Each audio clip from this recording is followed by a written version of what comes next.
নমস্কার বন্ধুরা, আমি সৌভিক। আর আজকের আলোচনায় আছে আমাদের সাথে একজন বিখ্যাত, প্রখ্যাত, বিশ্বখ্যাত अरे कहना क्या चाहते हो? একজন ক্রিকেটার প্লেয়ার সুব্রত কোহলি। बड़ा हरामी हो। তো আজকে যারা সব ছোট ছোট বাচ্চারা ক্রিকেট খেলছে তাদের জন্য এই ভিডিওটা অনেকটাই গুরুত্বপূর্ণ। झूठ बोल रहा है। তিনি হলেন একজন খুবই বিখ্যাত প্লেয়ার। তিনি গ্রামেগঞ্জে পাড়ায় পাড়ায় অনেক খাটুয়া খেলা খেলেছেন। समझ रहे हो? समझ रहे हो आप? তিনি বহুবার আইপিএলে নামও লিখিয়েছেন, কিন্তু নিলামে তিনি একবারও বিক্রি হয়নি। তো আজকে আমি তাকে ডেকে নিচ্ছি আমাদের অতিথি হিসাবে।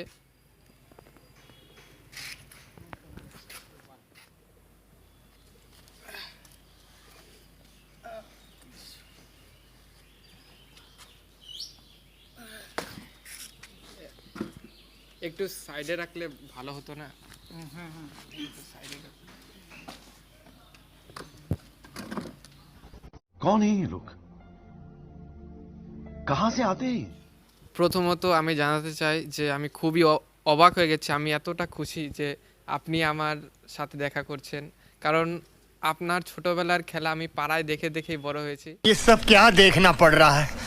अच्छा है मैं अंधा हूँ। তো আপনার আমার এখানে আসে কেমন লাগছে? আর আপনার যে স্ট্রাগলটা, আমরা তো সবাই জানি আমাদের ছোটোবেলা থেকে স্বপ্ন থাকে টিভিতে সচিন টেন্ডুলকার, ধোনি এসবকে দেখে বড় হয়েছি।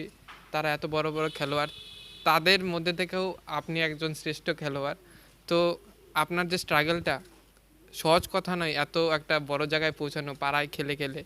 তো আপনার যে স্ট্রাগলটা সেটা কেমন, তো আপনি যদি একটু বলেন, আমাদের সাথে শেয়ার করেন।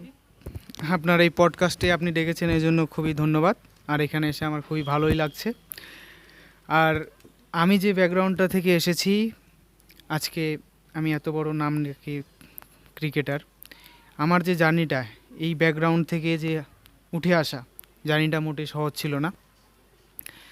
আমার স্ট্রাগলটা শুরু হয় ক্লাস যখন আমি 7-এ পড়ি। একবার বাবার পকেট থেকে চুরি করে বল কিনেছিলাম, चुप कर बे कुत्ते।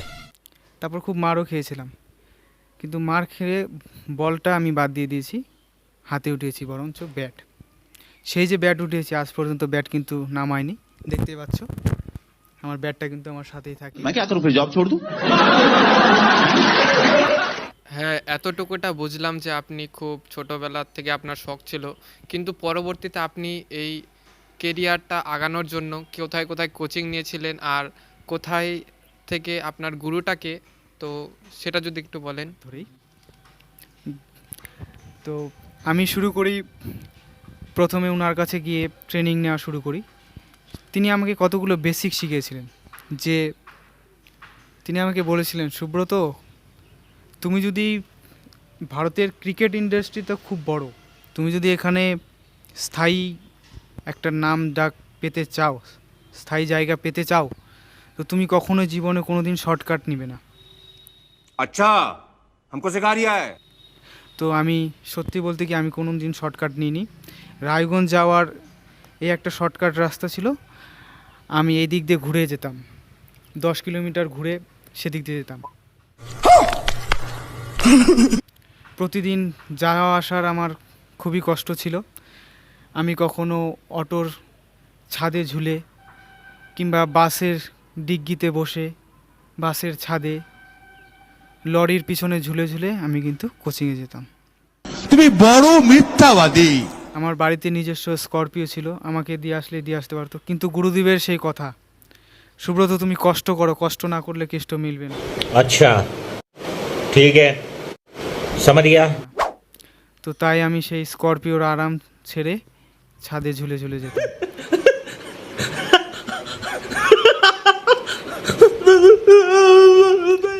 এমনও দিন গেছে যে সারাদিন আমাকে কোচ রোদে খেলিয়েছে, তারপর বাড়িতে এসে কিন্তু এসি রুমে ভালো লাগতো না। क्या क्या बोला तूने? नहीं पहले क्या बोला? चल चल चलो। আমি কিন্তু জাদেদার সঙ্গে খেলেছি আন্ডার 19-এ।